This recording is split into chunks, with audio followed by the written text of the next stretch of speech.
नमस्कार दर्शकों, स्वागत है आपका अभी न्यूज़ में। और एक बार फिर हम लेकर के आए हैं सीधा संवाद, यानी कि अभी न्यूज़ का वो खास कार्यक्रम जिसमें हम बात करते हैं मथुरा के जनप्रतिनिधियों से। और आज हमारे साथ में मौजूद हैं मथुरा शहर के प्रथम नागरिक, शहर के मेयर, नगर निगम मेयर मुकेश आर्यबंधु, जो आज हमसे जुड़े हुए हैं और देंगे हमारे सभी सवालों का जवाब जो आपके मन में है। सबसे पहले अभी न्यूज़ में आपका स्वागत है। Thank you. और मैं आपको सबसे पहले बधाई देना चाहूँगा कि कल जो आपके जिला पंचायत सदस्य बने हैं, अध्यक्ष बने हैं किशन चौधरी जी, उनके लिए सबसे पहले आपको शुभकामनाएं हैं। बहुत बहुत धन्यवाद, बहुत बहुत धन्यवाद। मेरे साथ सबसे पहले मेरा जो आज का प्रश्न है वो नगर निगम की जो कार्यशैली है उसको लेकर के है। क्यों कहीं ना कहीं पर देखा जाता है नगर निगम आज मथुरा में तमाम जगह पर अपनी गतिविधियों के लिए लगातार निरंतर उन्नति करता जा रहा है, लेकिन फिर भी कहीं ना कहीं पर कुछ कमियां निकल के आ रही हैं। अब जैसे कि अभी कुछ समय पूर्व लापरवाही के दौरान नाले में डूबकर 2 लड़कों की मृत्यु भी हुई थी। तो किस प्रकार से नगर निगम की कार्यशैली को संभाला जा रहा है इस वक्त, क्या कुछ बदलाव किए जा रहे हैं, इसके बारे में बताएं। देखिए, जिस समय हम नगर निगम में आए थे, नगर निगम का गठन हुआ था, उस समय मथुरा के जो नाले थे उनमें ना तो वो कवर्ड थे, बिल्कुल ओपन थे, और हमारा पास में जो एक सफाई के लिए इंस्ट्रूमेंट्स होते हैं वो कुछ नहीं था। हमारे आने के बाद में सफाई उपकरण, और आप देखिएगा कि मथुरा नगर निगम के लगभग आधे से ज़्यादा नाले कवर्ड हो चुके हैं। जो वाकया उस दिन हुआ जी, वो कहीं ना कहीं नगर निगम की तो खैर उसमें ज़्यादा गलती कुछ नहीं थी, लेकिन जनता को भी ये मैं आपके चैनल के माध्यम से बताना चाहता हूँ कि अगर ऐसी स्थितियाँ हों, पानी ज़्यादा चल रहा हो, तो ऐसी जगह पर नहीं जाना चाहिए। और यहाँ तक उपलब्धियों की बात है तो नगर निगम दिन प्रतिदिन प्रोग्रेस कर रहा है, उन्नति के रास्ते पर है। आप देखते होंगे पहले सफाई व्यवस्था में, पहले में और अब में ज़मीन आसमान का अंतर है। सफाई व्यवस्था अगर कहीं भी होती है, मैं जनता के फ़ोन पे 24 घंटे रहता हूँ। जब भी जनता का फ़ोन आता है, किसी भी व्यक्ति का आता है कि माँ ऐसी व्यवस्था नहीं है, तो मैं उसको तुरंत दिखवाता हूँ और वहाँ पर काम हमारा चालू हो जाता है। लेकिन अगर बात करें, आपके द्वारा कहा गया कि नहीं जाना चाहिए, तो लोगों के पास में विकल्प नहीं है, यानी कि रास्ते नहीं है। पुलों के नीचे पानी भरा हुआ है। अगर वह किसी ऐसे स्थान पर फंसे हुए हैं जहाँ से कि आगे नहीं जा सकते, तो उनके पास में एकमात्र विकल्प रह जाता है कि वह किसी ऐसे रास्तों का प्रयोग करें जो शॉर्टकट के रूप में निकलते हों। तो कहीं ना कहीं पर उनके साथ में मजबूरी रही होगी नगर निगम की जो लापरवाही थी, जिससे कि पानी भरा हुआ था। देखिए, वो आम रास्ता तो है नहीं जी, बिल्कुल। दरअसल में वो बच्चे सदर के रहने वाले थे, कहीं से पत्ती लेने के बहाने आए थे। अब क्यों आए ये ईश्वर जाने क्या मामला था जी। लेकिन जब ऐसी स्थिति कि आप पुल के नीचे जाइए, अगर मान लो बारिश तेज हो गई जी, हालांकि हम दोनों पुलों के नए पुल के नीचे, पुराने पुल के नीचे हम दोनों जगह अपनी मोटर लगवाते हैं और पानी में फेंकवाते हैं। अगर उसमें कोई आदमी घुस भी जाए तो कोई ऐसी दिक्कत नहीं हो सकती, लेकिन हम फिर भी ये कहते हैं कि अगर ऐसी अव्यवस्था हो, पानी ज़्यादा तेज़ हो गया, पानी बहुत तेज़ी के साथ में आ रहा है, तो जो व्यक्ति वहाँ गया उस दिन ऐसी जगह पर नहीं जाना चाहिए। हालांकि वो बच्चे थे, जनता वहाँ खड़ी हुई थी, लोगों ने बहुतों ने मना भी किया, वहाँ पानी ज़्यादा मत जाइए भाई। वो चले गए। अब उनका क्या मामला था वो मेरी जानकारी में नहीं है, लेकिन मैं ये जानता हूँ कि बारिश के मौसम में अगर ऐसी कहीं जगह है, आपको ये नहीं मालूम कि यहाँ नाला है या कोई गड्ढा है, तो ऐसी जगह पर प्रवेश नहीं करना चाहिए जब तक कि वहाँ पानी कम ना हो जाए। साथ ही साथ मैं दर्शकों से भी कहना चाहूँगा, यदि मन में आपके मन में कुछ ऐसा प्रश्न है जो कि आप कर सकते हैं नगर निगम के मुकेश आर्यबंधु जो मेयर साथ हमारे साथ मौजूद हैं, इनसे अगर आपके मन में कुछ प्रश्न है मथुरा शहर को लेकर के, व्यवस्थाओं को लेकर के, तो आप भी इस वक्त हमारे अभी न्यूज़ के माध्यम से लाइव जो चल रहा है इसमें अपने कमेंट्स के द्वारा पूछ सकते हैं। उसका जवाब देने के लिए तैयार बैठे हैं हमारे साथ में हमारे मेयर मुकेश आर्यबंधु जी। साथ ही अब मैं प्रश्न करता हूँ दूसरा, जहाँ तक देखा जाए हमारे मथुरा में तमाम जगह पर सड़कें बन रही हैं, निर्माण नहीं किया जा रहा है, लेकिन कहीं ना कहीं पर लापरवाही की जा रही है, और जिसमें प्रमुख रूप से जो मिलावट की जा रही है वो प्रमुख रूप से जिम्मेदार है। क्योंकि देखा जाता है कई स्थानों पर जहाँ निर्माण चल रहे हैं उन स्थानों पर कहीं ना कहीं पर घोटाले किए जाते हैं, कहीं ना कहीं पर जो काम करने वाले ठेकेदार हैं उनके द्वारा मिलावट की जा रही है। तो उनको पकड़ने के लिए क्या कुछ प्रयास किए जा रहे हैं? जैसे कि डैम पियर में कुछ समय पूर्व हुआ था, डैम पियर में एक नाला निर्माण चल रहा था, वहाँ पर जैसी सूचना मिली कुछ लोगों के द्वारा वहाँ पर टीम गई, उसने जाकर चेक किया, और खुद नगर निगम के जो जेई थे उनके द्वारा जाकर चेक किया गया तो उन्होंने पाया कि निश्चित रूप से वहाँ भ्रष्टाचार किया जा रहा था, यानी घोटाले किए जा रहे हैं। तो क्या कुछ कहेंगे ऐसे लोगों के बारे में? मैं आपके चैनल के माध्यम से जनता जनार्दन से ये अनुरोध करना चाहता हूँ कि अगर कहीं भी ऐसा पाया जाए जी, यानी अगर हमारा ठेकेदार कहीं काम कर रहा है और वहाँ पर इस तरीके की चीज़ हो कि वो बालू ज़्यादा लगा रहा है, सीमेंट की मात्रा कम है, तो वो हमको अवगत कराए। वैसे मेरे पास जहाँ से सूचना आती है मैं तुरंत जाता हूँ और उसको देखता हूँ। इसके लिए हमने कई ठेकेदारों को ब्लैक लिस्ट में भी डाल दिया है।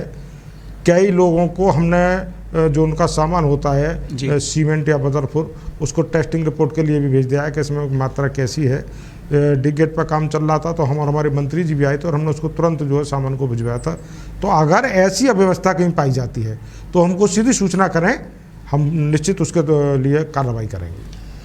आपके गृह क्षेत्र से कुछ चंद कदम की दूरी पर ही लालागंज, जो कि थोक का व्यापार कहा जाता है, थोक व्यापार की मंडी भी कहा जाता है, कहीं ना कहीं पर उस स्थान पर मात्र 3 दिन के अंदर ही सड़क उखड़ने लगी।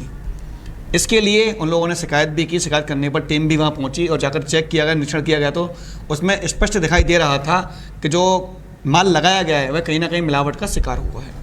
तो क्या कुछ कार्रवाई की गई उसके शिकायत करने के बाद में? देखो, निश्चित तौर पर वो काम को हमने रुकवा दिया था और काम रुकने के बाद में आज भी उसमें कुछ टुकड़ा पड़ा हुआ है जो भी पूरा नहीं हुआ है और उस ठेकेदार के विरुद्ध कार्रवाई की गई है। इस वक्त हमारे साथ में जुड़े हुए एक दर्शक हैं जिन्होंने प्रश्न पूछा है सर कि मथुरा में बंदरों की बहुत ज़्यादा समस्या है, यानी कि बंदरों की समस्या से आज भी मथुरा जूझ रहा है। जिन वादों को लेकर के नगर निगम में मथुरा में आपकी सरकार आई थी, प्रयास किए जा रहे थे कि नगर निगम में अगर हम लोग आएंगे तो ऐसे कार्य किए जाएंगे जिससे कि जनता को प्रमुख समस्याओं से मुक्ति मिलेगी। सबसे बड़ी समस्या हमारे यहाँ पर मथुरा में बंदरों की निकल के आ रही है, जो कि लगातार बढ़ते जा रहे हैं और अब वह और भी ज़्यादा घातक होती जा रही है, क्योंकि अब वह काटने का काम भी करने लगे हैं। और एक नई बात, पहले मथुरा के बंदर चश्मे नहीं लेते थे, लेकिन अब बताया जाता है, कुछ लोगों के द्वारा प्रत्यक्षदर्शी जो हैं उन्होंने बताया कि वृंदावन से बंदर पकड़ के मथुरा में छोड़ दिए गए और उनकी जो आदतें थी, यानी कि जो श्रद्धालु यहाँ आते हैं उनको चश्मे लेके भागने की, तो मथुरा के अंदर भी अब बंदर चश्मे ले आना शुरू कर चुके हैं। क्या कुछ कहना चाहेंगे बंदरों की समस्या को लेकर के? देखिए, ये समस्या का समाधान बहुत जल्दी हम करने के लिए जा रहे हैं। एक प्रोडक्ट तैयार हो रहा है कि बंदरों का हम नसबंदी ऑपरेशन कराएं, एक वो प्रोडक्ट तैयार होने जा रहा है मथुरा में। दूसरा ये है कि उनको पकड़वाने के लिए भी हम प्रयासरत हैं और बहुत जल्दी हमारा टेंडर होने जा रहा है। हम बंदरों को निश्चित तौर पर पकड़वाएंगे और मैं जनता जनार्दन से ये अनुरोध करना चाहता हूँ कि मथुरा की जनता जो है वो श्रद्धालु है, वो ही कहीं ना कहीं रोडों पे चने डालती है, खाने पीने की चीज़ें, केले डालती है, छिलके डालती है। वो भी, अगर मैं ये नहीं कहता कि डालो मत, डालना तो चाहिए क्योंकि वो भी जीव हैं, उनकी भी जान है, लेकिन ऐसी जगह पर डालें जहाँ से जनता ना निकलती हो। जैसे कोई खेत है वहाँ डाल दीजिएगा, कहीं जंगल है वहाँ डाल दीजिएगा। तो निश्चित तौर पर ये बंदर जो है, जो इतने खतरनाक होते जा रहे हैं, क्योंकि जहाँ हम रहते हैं वहीं हम डाल देते हैं, तो फिर ये जाएंगे कहाँ? वहीं रहेंगे। तो मेरा अनुरोध है आपके चैनल के माध्यम से जनता से कि वो खाने पीने की वस्तुएं ऐसी जगह डालें जहाँ से जनता का निकास ना हो। पहले देखा जाता था कि बंदर जो थे केवल महिलाएं और बच्चों पर ही हमला करते थे, लेकिन अब बड़े बूढ़े और साथ ही नवयुवक, यानी कि इस वक्त जिला अस्पताल में भी हम देखते हैं जाकर के, तो जिला अस्पताल में काफ़ी संख्या में वह लोग आते हैं जो कि युवा हैं और वह भी बंदर के काटने के शिकार हो रहे हैं लगातार। तो कहाँ तक आप समझते हैं कि बंदर पहले से ज़्यादा आक्रामक हो चुके हैं? देखिए, आबादी बढ़ रही है बंदरों की, ये मैं मानता हूँ जी। और एक बंदरिया का प्रसव काल साल में 2 बार होता है, तो निश्चित तौर पर आबादी तो बढ़ेगी। और आबादी के साथ साथ जो है, जब ज़्यादा आबादी हो जाएगी, इनको खाने पीने के लिए नहीं मिलेगा, तो फिर ये आक्रोशित तो रहेंगे, भूखे प्यासे रहेंगे। तो मैं जनता से वही अनुरोध करना चाहता हूँ कि इनको वहाँ ना डालकर, जब क्योंकि जो माँ भूखे रहेंगे तो दूसरी जगह जाएंगे, तो इनके लिए खाने पीने का इंतजाम जो वो डालते हैं वो दूर ले जाकर डालें, जैसे कि शहर में इनकी आबादी कम हो सके। लेकिन मैं ये भी वादा करता हूँ कि बहुत जल्दी हम एक ठेका उठाने जा रहे हैं बंदरों का और बंदरों को पकड़वाने का काम चालू कर रहे हैं। लगभग कितने समय के बाद में कार्य का शुभारंभ होने वाला है? क्योंकि जनता की, जो मथुरा की जनता है, उसकी बेहद मांग है बहुत जल्दी से, बहुत जल्दी, और 1 महीने के अंदर अंदर ये कार्य चालू हो जाएगा। हमारे साथ में एक दर्शक जुड़े हुए हैं जिनका नाम है ब्रजेश त्रिवेदी। सबसे पहले आपका स्वागत है ब्रजेश जी, जिनका प्रश्न है कि मथुरा की 2 मुख्य समस्याएं, इसमें सबसे पहले समस्या बता रहे हैं यमुना जल प्रदूषण और बंदरों की समस्या। जैसा कि ब्रजेश जी अभी उन्होंने बताया बंदरों की समस्या के बारे में कि शीघ्र ही इसके समाधान के लिए लगे हुए हैं। अब आती है यमुना जल प्रदूषण, जो कि आपने बहुत अच्छा विषय उठाया है और मैं धन्यवाद करना चाहूँगा अभी न्यूज़ के माध्यम से आपका। यमुना जल प्रदूषण जो कि एकमात्र मथुरा की समस्या ही नहीं बल्कि समूचे भारतवर्ष के जो श्रद्धालु आते हैं उनके लिए भी समस्या बहुत बड़ी है, क्योंकि वो जो श्रद्धा भाव यहाँ लेकर आते हैं और जिस वक्त यहाँ से वापस जाते हैं वह भाव उनके अंदर नहीं रहता है। इसको लेकर क्या कहेंगे? देखिए, यमुना प्रदूषण की समस्या एक बहुत बड़ी समस्या है और उसके लिए मैं लगातार प्रयासरत भी हूँ। हमारी एसटीपी लगभग तैयार हो चुकी हैं। हमारे अधिकांश नालों का पानी जो गंदा पानी है वो टेप हो चुका है, कुछ नाले जा रहे हैं। लेकिन मैं आपको ये अवगत कराना चाहता हूँ कि ये ज़्यादा से ज़्यादा बता रहा हूँ आपको, अगस्त तक ये कार्य पूरा हो जाएगा और उसके बाद जो गंदा पानी है नालों में वो बिल्कुल नहीं जाएगा। आपने ये भी देखा होगा कि पिछली साल लगभग हमने जो है यमुना माँ की सफाई कराई थी। पोकलैन मशीन, जेसीबी मशीनों द्वारा वहाँ से भरवा के हमने कचरे को निकलवाया था, जो ऐसा जीवन में कभी भी नहीं हुआ, वो हमारे कार्यकाल में हुआ और हमने बहुत लोगों का सहयोग भी लिया उसमें। तो मैं ये कहना चाहता हूँ कि मैं बिल्कुल प्रयासरत हूँ इसके लिए और निश्चित तौर पर अगस्त के बाद में फिर ये जो गंदा पानी जाने की समस्या उत्पन्न हो रही है वो बिल्कुल नहीं होगी। हमारे साथ एक और दर्शक जुड़े हुए हैं, जो दर्शक हैं अश्वनी है इनका नाम। इनका कहना है कि KRIC इंटर कॉलेज जो है उसके पीछे अवैध कब्जा किया जा रहा है और वहाँ पर जो कब्रिस्तान है उसके सामने, जो कि हाथी टीले के नाम से बताया जाता है, वहाँ पर कई बार लगातार उस केस को लोग उठाते रहे हैं। कुछ हिंदुवादी संगठनों ने भी उसको उठाया था, लेकिन वहाँ पर कब्रिस्तान के साथ साथ अब अतिक्रमण भी किया जाने लगा है और वहाँ पर कबाड़े की नई दुकानें डाली जा रही हैं। क्या कहेंगे सर इसके बारे में? देखिए, जो हमारी पिछली सरकारें रही हैं जी, उन्होंने कभी भी प्रदेश की तरफ तो ये देखा ही नहीं कि हमारे प्रदेश में क्या क्या धांधलियाँ हो रही हैं। उसी का खामियाजाना हमको भी भुगतना पड़ रहा है। किशोरी रमन इंटर कॉलेज जो एक ज़माने में मथुरा के टॉप क्लास कॉलेजों में जाना जाता था और वहाँ का जो शिक्षा का क्षेत्र था वो भी बड़ा अच्छा था। 2 ग्राउंड्स थे, दोनों ग्राउंड जो है वहाँ जो मैनेजमेंट रहा होगा उन्होंने क्या कर दिया, उनको बेच दिया, क्या कर दिया ये वो जाने। लेकिन मैं ये बता रहा हूँ कि ये जो हाथी वाला टीला आप बात कर रहे हैं वो भी बड़ा अच्छा क्षेत्र था, खुला हुआ मैदान था। लेकिन पिछली सरकारों ने लोगों को वोट चाहिए, देश गर्त में चला जाए, मथुरा गर्त में चला जाए, इसकी लोगों को कोई चिंता नहीं रही। अब लोगों ने जब उसको दे दिया और वहाँ कब्रें गड़ गई तो अब ये बदनामी का ठीकरा हमारे से फूटता है कि ये ऐसा कैसा हो रहा है। लेकिन हम ये बता रहे हैं कि हम उसके लिए भी प्रयासरत हैं कि किसी भी तरीके से वो क्षेत्र हम छुड़ाने की कोशिश कर रहे हैं। बात कब्रों तक सीमित नहीं है, बात है अतिक्रमण की। कब्रिस्तान यानी कि जो कब्र गड़ रही थी वो पीछे थी, लेकिन आज बाउंड्री वाल यानी कि मतलब लोहे की तार फेंसिंग वहाँ करने के बाद में और कबाड़े की दुकानें डाल रही हैं। प्रश्न वो है, देखिए, कबाड़े की दुकानों को तो हम हटवा देंगे। मैं कल ही वहाँ गया था उस क्षेत्र में जी, और वहाँ एक अतिक्रमण हो रहा था तो मैं वहाँ से निकल रहा था तो मैंने गाड़ी रोक के ये कहा है कि ये कबाड़ा बबाड़ा सब यहाँ से हटा दीजिएगा। कबाड़े की दुकान तो हम हटवा देंगे, लेकिन वो भी अतिक्रमण था, वो तो बहुत बड़ा अतिक्रमण है।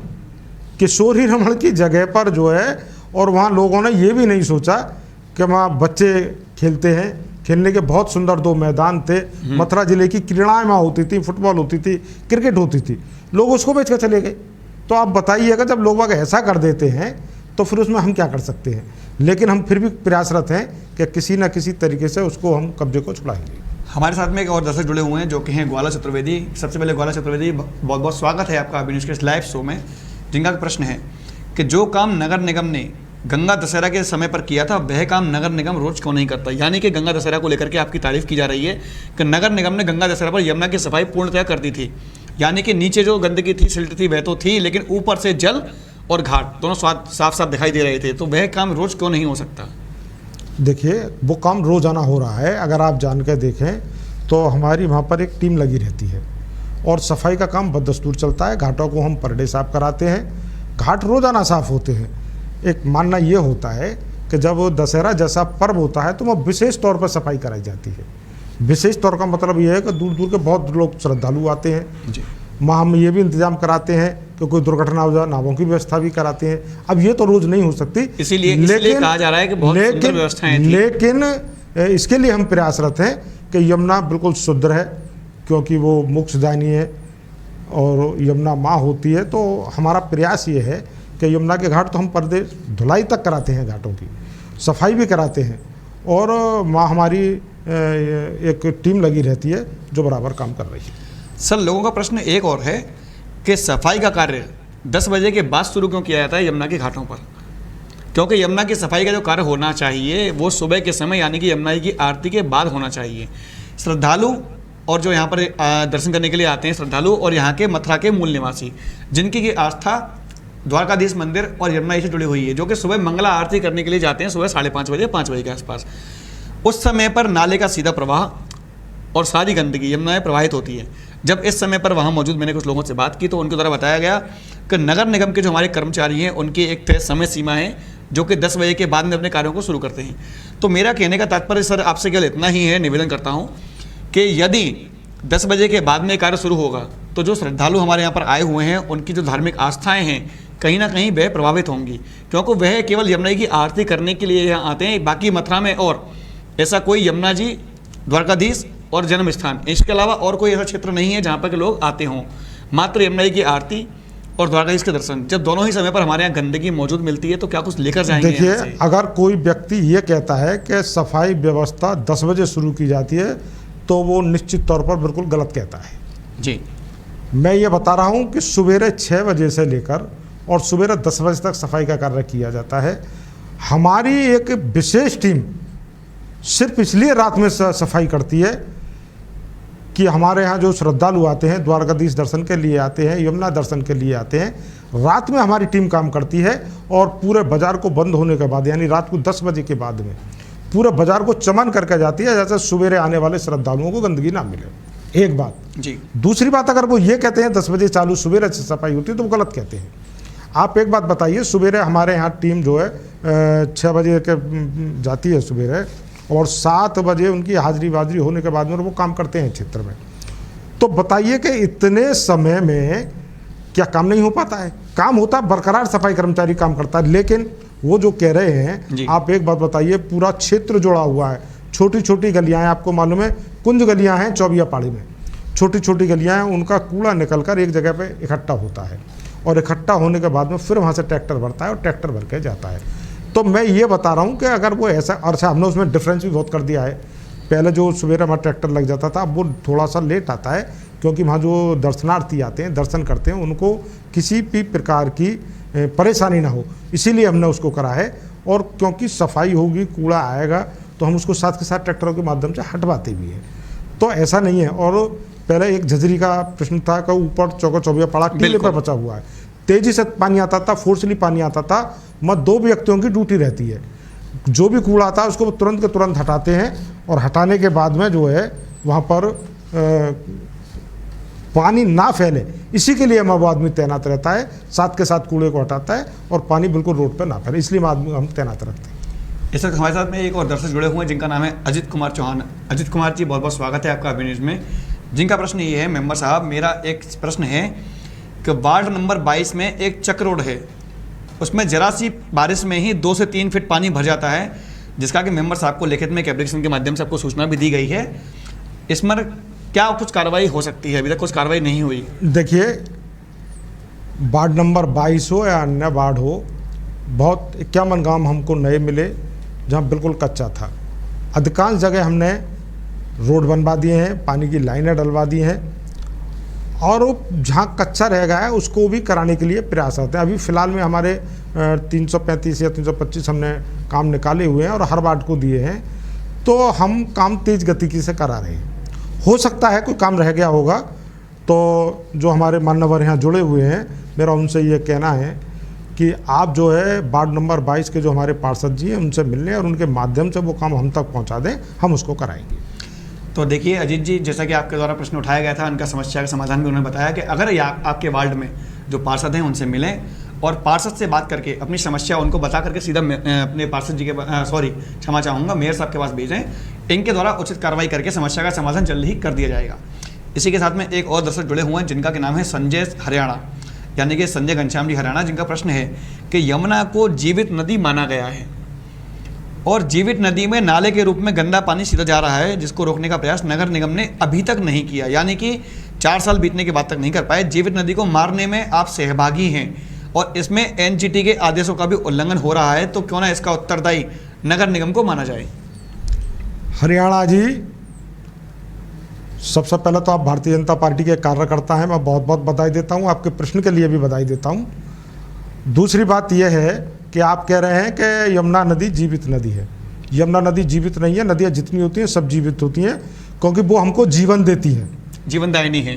जीवनदायिनी है, हमको जीवन देती हैं, इसलिए वो सब जीवित हैं। और मैं आपको, अगर आप थोड़ी देर पहले इसको सुन रहे होंगे तो मैं ये बता रहा था कि हमने वो सारे इंतज़ाम कर दिए हैं, एसटीपी हमारी तैयार हो गई हैं और अगस्त तक ये सारी एसटीपी नाले टैपिंग का काम चालू कर देंगी। जो तैयार हो गई हैं, नाले टैप भी हो रहे हैं, पूरा पानी नहीं जा रहा है, अब जो कुछ रह गया है वो भी टैप हो जाएगा। तो निश्चित तौर पर मानिएगा आप कि आपकी यमुना मैया बिल्कुल शुद्ध होगी। और शुद्धि के लिए जो हमने पिछली बार भी प्रयास किए हैं, अब भी कर रहे हैं, लगातार कर रहे हैं, आपकी यमुना मैया को बिल्कुल कष्ट नहीं होने देंगे और वो एक दिन बिल्कुल शुद्ध हो जाएगी। हमारे साथ में एक और दर्शक जुड़े हुए हैं जिनका नाम है मनीष चतुर्वेदी। मनीष जी, आपका प्रश्न बहुत बड़ा है और मुझे लगता है शायद अपने प्रश्न पूछने की जगह पूरा जो आपकी प्रार्थना पत्र था आपने उसको ही यहाँ प्रेषित कर दिया है, तो मैं क्षमा चाहूँगा इतना बड़ा प्रश्न लेने के लिए। आप इस प्रश्न को सूक्ष्म में करके भेजिए, नगर निगम के जो हमारे साथ मेयर मौजूद हैं वह निश्चित उसका समाधान कराएंगे।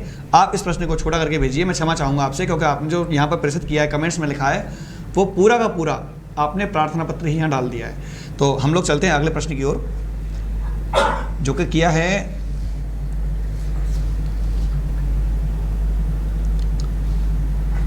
राम प्रकाश शर्मा जी के द्वारा, जिनका कहना है कि आदरणीय मेयर साहब, डूडा में आवास के नाम पर हजारों रुपए की वसूली की जा रही है, भाजपा सरकार की मंशा के विरुद्ध है। मेयर साहब, इस समस्या का समाधान कराने का भी कृपा करें ताकि गरीबों को घर मिल सके। देखिए, मैं पूरी कोशिश करता हूँ कि हमारे किसी भी व्यक्ति के साथ अन्याय नहीं होना चाहिए। ये हमारे आदरणीय प्रधानमंत्री जी की योजना है कि गरीब को छत मिले। लेकिन मैं आपके चैनल के माध्यम से ये भी अनुरोध करना चाहता हूँ कि अगर ऐसा कोई व्यक्ति है आपसे रिश्वत मांगता है तो आपको रिश्वत नहीं देनी चाहिए, और कोई ज़बरदस्ती मांगता है तो उसका मुझसे सीधा आप संबंध रखिए, मुझसे मिलिए आकर, आपके साथ अन्याय नहीं होने दूंगा। लेकिन मैं देखता ये हूँ इसके विपरीत कि लोग बाग ज़बरदस्ती पैसा देते हैं, पहले हमारा काम हो जाए उसके लिए पैसा देने जा रहे हैं, ये बड़ा गलत है, ऐसा नहीं होना चाहिए। मैं आपको ये बता रहा हूँ कि अगर आपका काम नहीं हो रहा है तो मुझसे मिलिएगा, निश्चित तौर पर आपका काम कराएंगे और बिना रिश्वत के कराएंगे। हमारे साथ में एक और दर्शक मौजूद है जिनका नाम है मनीष चतुर्वेदी। मनीष चतुर्वेदी, बहुत बहुत स्वागत है आपका मनीष में। जिनका प्रश्न है, जयसिंहपुरा में निषेधाज्ञा होने के बावजूद जमीन पर अवैध पार्क का निर्माण नगर निगम द्वारा किया जा रहा है, यानी कि निषेधाज्ञा होने के बावजूद पार्क बनाया जा रहा है। सर, इनका प्रश्न ये है, निषेधाज्ञा क्यों है ये मुझे नहीं मालूम, ये मनीष जी जरा स्पष्ट कर दें, आखिर ऐसा क्या है, किसकी ज़मीन है वो? मनीष जी कृपया स्पष्ट करें अपने कमेंट्स के माध्यम से ही। मेयर साहब मौजूद हैं अभी हमारे साथ में कुछ देर के लिए, और हालांकि समय बीतता जा रहा है, हमारे पास ज़्यादा समय नहीं है, लेकिन फिर भी देखिए, जल्दी कर सकें। हम मनीष जी पार्क वहाँ बना रहे हैं जहाँ नगर निगम की ज़मीनें हैं, किसी की ज़मीन पर हम पार्क नहीं बनाते हैं। और पार्क बनाने का काम इसलिए है कि हमारी जनता को स्वच्छ वातावरण मिले, स्वच्छ हवा मिले, इसलिए हम मथुरा नगर निगम के 70 वार्डों में पार्क बना रहे हैं। कहीं 2 बन गए हैं, कहीं 4 बन गए हैं, कहीं 1 बना, जैसे ही हमको जगह मिलती है हम बनाते हैं, लेकिन नगर निगम की ज़मीन पर, किसी दूसरे की ज़मीन पर हम पार्क नहीं बनाते।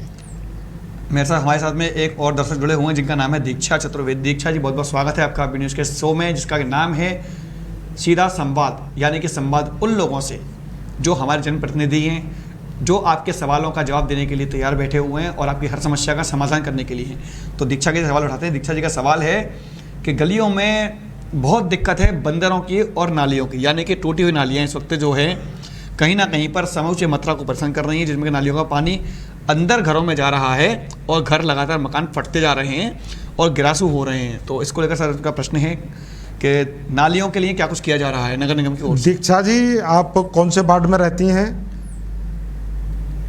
दीक्षा जी, अपना वार्ड कृपया करके बताएं। चलिए इस प्रश्न को आगे लेते हैं फिर से। अब सर, एक और दर्शक हमारे साथ जुड़े हुए हैं जिनका नाम है अश्वनी। उनका प्रश्न है कि थोड़ा सा पानी पड़ते ही, यानी कि ज़रा सी बरसात आते ही मथुरा शहर ताल तलैया बन जाता है। क्या कुछ प्रयास किए जा रहे हैं नगर निगम की ओर से ताकि हमारे शहर को ताल तलैया बनने से बचाया जा सके? देखिए, मथुरा नगर निगम में कहीं पर भी ताल तलैया जैसी चीज़ें नहीं होती हैं। 2 जगह हैं और वो दोनों हैं भूतेश्वर का पुल और नए बस स्टैंड का पुल, और दोनों पुलों के नीचे जलभराव होता है। एक तो उसका कारण यह है कि पीछे जो कॉलोनियाँ लगी हैं वो बहुत ज़्यादा तादाद में है। नाला एक कैपेसिटी होती है कि अगर हमको 1 लोटा पानी मिल जाए तो 1 लोटा पानी में अगर हम 10 लोटा पानी डाल देंगे तो निश्चित तौर पर वो ओवरफ्लो हो जाएगा जी। ये कैपेसिटी की बात है। अब बरसात इतनी तेज़ हो जाए कि वो नाला ले ही नहीं पाए, उसको तो ओवरफ्लो होना संभावित है और वो सब होगा। लेकिन उसके लिए हम इतने इंतजाम करते हैं कि हमारे दोनों पुलों के नीचे हम मोटरों का इस्तेमाल करते हैं, वहाँ पंप चलते हैं और वो थोड़ी देर के बाद में पानी जो है निकल जाता है। तो और हम प्रयासरत हैं, पूरी कोशिश कर रहे हैं कि आगे से ये भी बात ना बने, क्योंकि वो जो पुल बना हुआ है नए बस स्टैंड के नीचे वो रेलवे का मामला है। पुल बिल्कुल नीचे है, ढाल में है, वहाँ गड्ढा है, ऊपर हम उसको उठा नहीं सकते सड़क को, क्योंकि अगर उठा देंगे तो बाहर नहीं निकल पाएंगे, इसलिए वो एक दिक्कत की बात है। नगर निगम तो पूरी कोशिश ये करता है कि हमारी जनता को कहीं परेशानियां ना हो और पूरी तरीके से प्रयासरत भी हूँ मैं भी प्रयासरत हूँ, मेरे अधिकारी भी प्रयासरत हैं। मेरे नगर आयुक्त तो रात और दिन घूमते हैं और वो ये देखते हैं कि हमारी जनता को आखिर दिक्कत आ कहाँ रही है। हमारा ये आदेश है, अपने नगर आयुक्त से भी हम ये कहते हैं कि हमारी जनता को परेशानी ना हो। निश्चित तौर पर आपको बता रहा हूँ कि ये जो दिक्कतें हो रही हैं इसका हम एक टेंडर भी निकाल रहे हैं भूतेश्वर पुल के नीचे कमा एक सम्प बैल बनवाने जा रहे हैं, वहाँ पानी जो अब तक भर रहा था वो दिक्कतें अब नहीं आएंगी। सर एक और दर्शक जुड़े हुए हैं जिनका प्रश्न बहुत ही वाजिब है, यानी कि एक बहुत बड़ी समस्या। मथुरा में आवारा पशुओं के लिए पानी पीने की कोई व्यवस्था नहीं है, यानी कि ऐसी जगह अब जो चौराहे तिराहे पहले हुआ करते थे जहाँ पर कि चौराहों पर हम देखते थे प्याऊ बनी होती थी और आवारा जानवर यानी कुत्ते, गाय, गधे, घोड़े या जितने भी जीव जो कि आवारा घूमते रहते हैं जिनका कोई धनी धोरी नहीं है वह जाकर के पानी पीते थे। लेकिन आज मथुरा में ऐसे कौन कौन से स्थान हैं जहाँ पर के पानी की प्याऊ हैं या नहीं है, इसके बारे में नगर निगम क्या करता है? बड़ा अच्छा सवाल है इनका और मैं धन्यवाद देता हूँ। अगर हम हमारा कुत्तों के लिए, हमारा जानवरों के लिए अगर प्याऊ बनवा देंगे तो फिर आप एक बात कहेंगे कि हमारा पशुओं को नगर निगम पकड़ता नहीं है। जब हमने पकड़वाना ही चालू कर दिया है, आप देखते हैं गायों को हम पकड़वा रहे हैं, भैंसों को हम पकड़वा रहे हैं, गधों को हम पकड़वा रहे हैं, कुत्तों को हम पकड़वा रहे हैं, तो हमारा पशु वहाँ कहाँ से जाएंगे? हमारा पशु रोड पर नहीं घूमने चाहिए। अब ये नगर निगम है, नगर पालिका नहीं है। हमारा पशु रोड पर नहीं आने चाहिए, इसके लिए हम इंतजाम कर रहे हैं, उनको पकड़वा कर दूर छुड़वाएं या उनका इंतजाम करवाएं। तो अब ये व्यवस्थाएं तो ख़त्म हो गई, क्योंकि अब ये नगर निगम है। हम मथुरा को स्मार्ट सिटी में लाने जा रहे हैं। अगर स्मार्ट सिटी बना देंगे तो फिर वहीं पे हम पशु के लिए पानी पीने के लिए भी बनाएंगे, तो फिर स्मार्ट सिटी कहाँ रह जाएगा। तो इसलिए ये व्यवस्थाएं अब, क्योंकि हमारा पशु ही नहीं घूमेगा रोड पर तो पानी की ज़रूरत ही नहीं है वहाँ।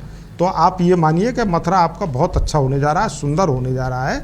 इसलिए मैं कह रहा हूँ कि अगर पशु आपने भी पाल रखे हों तो उन पशुओं को घर पर पानी पिलाइए, रोड पर पानी पिलाने का कोई मकसद नहीं उठता। सर अगर बात करें नगर निगम होने की, तो नगर निगम द्वारा अभी तक जो प्रयास किए जा रहे हैं उसमें तो काफ़ी कुछ सुधार देखा जा रहा है। लेकिन अगर हम बात करें अवहेलना की, तो सरकारी जो हमारे कोर्ट है, माननीय कोर्ट, उनका भी आदेशों की अवहेलना की जा रही है। यानी कि अर्बन के जो आदेश हैं, अर्बन ने, हाई कोर्ट ने आदेश दिया है कि मथुरा शहर के अंदर किसी भी प्रकार से पशुपालन नहीं होना चाहिए। गाय और भैंसों के लिए अन्यत्र जगह हो जाएं, लेकिन फिर भी मथुरा में तमाम कॉलोनियों के अंदर ही पशुपालक अपनी गाय भैंसों को पाले हुए हैं और साथ ही सड़कों पर अतिक्रमण करते हैं और उनके गोबर से ही नालियां जाम भी होती हैं, चौक होते नाले। तो इनके लिए अभी तक संज्ञान क्यों नहीं लिया जा रहा? आखिर मतलब कहाँ पर हम लोग हाई कोर्ट के आदेशों की अवहेलना क्यों कर रहे हैं? कौन जिम्मेदार है इसका? हम बिल्कुल हाई कोर्ट के आदेश की अवहेलना नहीं करते हैं और हम सम्मान करते हैं कोर्ट का, अवहेलना हम नहीं करते हैं। मथुरा नगर निगम अभी 3.5 साल हुए हैं और 3.5 साल में हमने वो काम कर दिए हैं जो 10-10 साल में लोग नहीं कर पाते हैं। एक नगर निगम को पूर्ण अपने असली स्वरूप में आने के लिए कम से कम 20 साल का वक्त लगता है। अब आप एक बात बताइए, हम सबको जल्दी से बेघर कर दें, यानी जो यहाँ पशुपालक हैं जो दूध का कार्य कर रहे हैं, और हम उनके लिए एकदम से ऐसा आदेश निकाल दें कि आप बिल्कुल अपने जानवरों को यहाँ से ले जाइए, कहीं दूर ले जाइए, तो फिर लोगों के लिए खाने पीने का भी संकट पैदा हो जाएगा। हमने अपने बोर्ड के माध्यम से ऐसा आदेश निकाल रखा है कि आप जल्दी ही कहीं आउट ऑफ सिटी एरिया में, गांव देहात के एरिया में अपने पशुओं का इंतज़ाम कर लें और वहाँ पर जो है आप दूध का व्यवसाय करें, कोई मना थोड़ी करता। लेकिन एकदम ऐसा आदेश कर देना तो वो तो जनहित में नहीं होगा। हम जो भी करते हैं जनहित को ध्यान में रखकर करते हैं। लोगों को हमने नोटिस भी दे दिए और ये भी कह दिया है कि आप अपना इंतजाम करिए, मैं ज़मीन खरीदिए और ख़रीदने के बाद में अपना वहाँ व्यवसाय करिए। माननीय डॉक्टर साहब, हमारे साथ में एक और दर्शक जुड़े हुए हैं जिनका नाम है मोहिनी चतुर्वेदी। मोहिनी जी का सवाल है कि नए बस स्टैंड के नीचे जो परिक्रमा मार्ग है, यानी कि हम लोग जब पीपल वाले अखाड़े से परिक्रमा लगाते हुए आते हैं और पुल के नीचे से निकलते हैं, आज वो परिक्रमा मार्ग एक नाले में तब्दील हो चुका है जिसमें नाले का पानी भरा हुआ है। वहाँ पर सड़क का निर्माण कब तक हो जाएगा और वहाँ से नाले को कैसे शिफ्ट किया जाए, इसलिए प्रश्न पूछ रहे हैं। देखिए, हम अब पूरी कोशिश करते हैं और जब परिक्रमा आती है तो वहाँ पर हम सफाई व्यवस्था भी कराते हैं, नाले की सफाई भी कराते हैं, वो सारे काम कराते हैं साल में एक बार। वहाँ पर जो है कुछ लोग पशुपालक हैं जो वहाँ गोबर बहाते हैं और वहाँ इतनी गंदगी पैदा कर देते हैं कि मैं 2 बार 4 बार वहाँ गया हूँ, मैंने देखा है वहाँ जाकर। और निश्चित तौर पर मैं आपको ये बता रहा हूँ कि हमारी ये योजना भी है कि उस पुल के नीचे से हम एक पूरा रोड आगे तक निकलवाएं, क्योंकि वो ऐसा क्षेत्र है कि अगर बरसात होगी तो वो पानी पूरा उसी के नीचे भरता है आनकर। तो हमारी ये योजना है कि हम उसको जल्दी से ठीक भी कराएंगे और निश्चित तौर पर आपको कुछ ही दिनों में ये देखने को मिलेगा कि वो क्षेत्र ठीक हो जाएगा। सर, साथ में इन्होंने प्रश्न ये और किया है कि नाला तो ठीक है, लेकिन नाले के समीप से जो रास्ता नए बस स्टैंड तक जोड़ता है वह भी अभी तक कच्चा है, यानी कि बरसात आने पर फिसलन होती है, नाले की सिल्ट ऊपर निकल के आ जाती है। वहाँ पर सड़क कब तक बन जाएगी? देखिए, पीछे के साइड का रोड है वो, आगे ऐसा कोई रास्ता नहीं है जो नए बस स्टैंड को जोड़ता हो। वो जो रास्ता नए बस स्टैंड को जोड़ रहा है वहाँ पर ही रोड बनाने का, और वही परिक्रमा मार्ग है, वही परिक्रमा मार्ग भी है। तो उसके लिए हम सफाई व्यवस्था तो कराते हैं, वहाँ सफाई होती है, लेकिन वो मार्ग अभी कच्चा है, उसको हम पक्का करा देंगे। सर, हमारे साथ जुड़े हुए दर्शक मनीष जी, जिनका मैंने प्रश्न लिया था, काफ़ी बड़ा था, उन्होंने अपने प्रश्न को छोटे रूप में करके भेजा है, जिनका के कहना है कि एक संपत्ति है जिसका खाता संख्या 331 खसरा संख्या 627 का है, जो कि जयसिंहपुरा में है, और जिसकी जो मालिक हैं वो काबिज और दाखिल हैं। उक्त संपत्ति पर किशोरी रमन महाराज वृंदावन लाल दरबार द्वारा पट्टे की ज़मीन पर इसमें वाद भी दायर किया है, और साथ ही साथ यहाँ पर कूटरचित दस्तावेजों के आधार पर अवैध कब्जा करने का प्रयास किया जा रहा है, और नगर निगम के कर्मचारियों के द्वारा उसमें मिलीभगत किया है और वहीं पर पार्क बनवाने का प्रयास किया जा रहा है। जो भी पार्क की बात जो बता रहे थे वो ये वाली है कि किसी की ज़मीन पर ज़बरदस्ती नगर निगम पार्क बनाने जा रहा है। देखिए, नगर निगम कभी भी किसी की ज़मीन पर ना पार्क बनाता है, ना कोई चीज़ करता है, ना अवैध निर्माण करता है। ये नगर निगम का काम थोड़ी है। नगर निगम का काम है कि अगर कहीं नगर निगम की ज़मीन दब रही है तो उसको निकालना है। वहाँ नगर निगम की निश्चित तौर पर ज़मीन होगी, और अगर कोई ऐसी बात आती है तो मैं उसको देखूँगा इसका क्या मामला है, और मेरे ख्याल से वो तो वहाँ कोई भूमाफिया है जो उसको घेरने की कोशिश कर रहा है। और वो 2000 में जब सभासद हुआ करता था तो उस व्यक्ति ने उसको घेरने की कोशिश की थी, फिर उसको वहाँ से हटवा दिया, फिर धीरे धीरे कोशिश करी, फिर वहाँ से हटवा। 3 बार तो हम उसको हटवा चुके हैं, लेकिन वो व्यक्ति मानता नहीं है। वो भूमाफिया टाइप का है और वो गलत तरीके से उस ज़मीन को घेरने की कोशिश कर रहा है। देखिए, अभी तक जो हमारा चल रहा है प्रोग्राम सीधा संवाद, इसके लिए मैं आपसे कहना चाहूँगा कि अब हमारे पास ज़्यादा समय भी नहीं है, क्योंकि मेरे सबको अन्य स्थानों पर जाना होगा। हम आपके 2 प्रश्न और लेंगे केवल, उसी में से एक जो प्रमुख प्रश्न है, एक और प्रश्न ये वाला है कि दरेसी ग्राउंड पर ऊर्जा मंत्री जी द्वारा आकर के एक पार्क का उद्घाटन किया गया था। कहा गया था जल्द ही यहाँ पार्क बनकर तैयार होगा, जिसकी समय सीमा 3 महीने तय की गई थी, लेकिन 1 साल होने पर भी ना तो वहाँ कार्य पूरा हुआ और ना ही वहाँ पर अभी तक जो प्रयास किए गए हैं सिद्ध हुए हैं, मतलब नाकाफी सिद्ध हुए हैं तक के प्रयास। बस क्या कहना चाहेंगे? वो दरेसी ग्राउंड नहीं है, यहाँ साल्टर होम था, यहाँ भैंसें काटी जाती थी, वो ग्राउंड है और उसका टेंडर हो गया है, बहुत जल्दी में काम चालू होने जा रहा है। चलिए, बात कर रहे हैं गुजराने की, जहाँ आप और श्रीकांत शर्मा जी गए थे ऊपर जी, चंपा अग्रवाल के सामने। जी जी जी, ये वहाँ की बात कर रहे हैं जहाँ स्कूल भी है अंदर, वहाँ पर ग्राउंड एक पार्क बनाने का जो घोषणा की गई थी, उसके बारे में बात चल रही है सर। हाँ, तो वहाँ तो काम चालू भी हो गया है, और वहाँ कुछ लोगों ने अभी बीच में वो काम रुकवा दिया था। अवैध कब्जे की शिकायत आई थी वहाँ पर। वो रुकवा दिया था, और वो निश्चित तौर पर देखिए, मैं ये मान के चलता हूँ कि लोग इतने अच्छे काम को भी नहीं होने देते, वहाँ भी कहीं ना कहीं रोक टोक लगा देते हैं। वो काम हमने चालू करा दिया था और बहुत जल्दी वो पार्क भी बन जाएगा। लोग उस पार्क को भी अपनी संपत्ति बताते हैं। अभी वहाँ स्कूल चलते हैं, 2 स्कूल हैं उसमें, और उसको भी अपनी संपत्ति बताते हैं। तो अब बताइए कि अगर इस तरीके के काम करेंगे तो फिर कैसे होगा? सर, मेरा एक प्रश्न और भी है कि इस वक्त पूरे मथुरा शहर में नालों का और सड़कों का निर्माण लगातार किया जा रहा है, लेकिन कहीं ना कहीं पर लापरवाही भी देखी जा रही है, जिसका जीता जागता उदाहरण, सबसे बड़ा उदाहरण हमारे पास में है श्री जी बाबा स्कूल के ठीक सामने अमरनाथ कॉलेज के एंटर करते ही। वहाँ पर जैसे ही नाला निकल के आ रहा है तो सबसे पहले तो अमरनाथ का दरवाज़ा है, वहाँ पर नाले को ख़त्म कर दिया गया है। जो अमरनाथ स्कूल है उसके दरवाजे पर नीचे नाले को बिल्कुल बंद कर दिया गया है और नाले को बीच में से डाइवर्ट करके सामने वाले जो उसका ग्राउंड है वहाँ पर जोड़ दिया गया है। उसके बाद में नाला जब रोड से होते हुए और मुख्य मार्ग यानी कि श्रीजी बाबा स्कूल तक आता है, वहाँ पर बीच में ट्रांसफार्मर होने की वजह से नाले को ही टर्न कर दिया गया है, यानी कि जो सड़क का हिस्सा था उसको काटकर नाले का निर्माण किया गया है और वह भी काफ़ी सड़क से ऊंचा है। जबकि देखा जाता है कि हमेशा नाले जो हैं सड़क से नीचे होते हैं ताकि पानी वहाँ जा सके, लेकिन इस वक्त यहाँ पर बिल्कुल उल्टा नज़र आ रहा है कि नाला ऊपर है और सड़क नीचे है, और वह भी सर काट के, यानी कि मतलब बीच में जो अगर विद्युत विभाग की कोई लाइन आ जाती है तो उसके चक्कर में नाले को ही डाइवर्ट करके घुमा दिया गया है और सड़क का जो हिस्सा है वहाँ पर नाले को ले आए हैं। सर क्या कुछ कहना चाहेंगे इस बारे में? देखिए, मैं वहाँ पर गया था अभी कुछ दिन पहले ही, मैं वहाँ घूम के आया हूँ जी। जो आप बता रहे हैं कि नाला ऊंचा हो गया है, उसको हम नीचा करा रहे हैं और नीचा कराने के बाद में जो उसकी साइड बननी है वो साइड लेवल में कराकर वो नाला ठीक हो जाएगा। लेकिन ये जनता की कमी रह गई कि जिस समय वो नाला डाइवर्ट हुआ था, वहाँ काम चल रहा था, तो कम से कम हम तक वो सूचना आ जानी चाहिए थी कि ये नाला डाइवर्ट हो रहा है। तो हमारे मंत्री जी हैं, ऊर्जा मंत्री जी, हमारे यहाँ अगर ट्रांसफर था तो उसको ऊंचा उठवाते या उसके बारे में अभिनव के माध्यम से वो खबर भी निकली थी, निश्चित तौर पर हम उसको करा देते। सर अभिनव के माध्यम से वो खबर उछाली भी गई थी और हमने उस वक्त उसको दिखाया भी था कि नगर निगम की लापरवाही की शिकार हुई सड़क, ये हमारा लोगो था उसमें, और हमने दिखाया था कि नगर निगम की लापरवाही से सड़क खत्म हो रही है, लेकिन उसके बावजूद भी कोई संज्ञान नहीं लिया गया था, जिसका कि दुष्परिणाम ये है कि आज के समय में वो नाला तो बनके तैयार हो चुका है, लेकिन सड़क को कहीं ना कहीं काट के वह नाला बनाया जा रहा है। और दूसरा सर एक और शिकायत थी कि जो नालों पर ईंटें लगाई जा रही हैं, यानी कि मतलब जो उसकी बाउंड्री वाल की जा रही है, उनमें बीच बीच में बहुत छोटे छेद किए जा रहे हैं ताकि बाहर का पानी, जो सड़कों का पानी है बरसात के समय पर उसमें आए। तो कहीं कहीं तो वे काफ़ी बड़ी अच्छी मतलब कैपेसिटी में बनाए जा रहे हैं ताकि एक साथ पानी का फ्लो भी है तो नाले में चला जाएगा, लेकिन कहीं कहीं पर लापरवाही करके उनको इतना छोटा कर दिया जा रहा है कि नालों का पानी, सड़क का पानी नाले में बहुत मुश्किल में जा पाएगा, क्योंकि जिस वक्त नाले चलते हैं सड़कों के ऊपर पानी भरता है, जिसका जीता जागता उदाहरण हमारे पास में भैंस बहुरा क्षेत्र का है।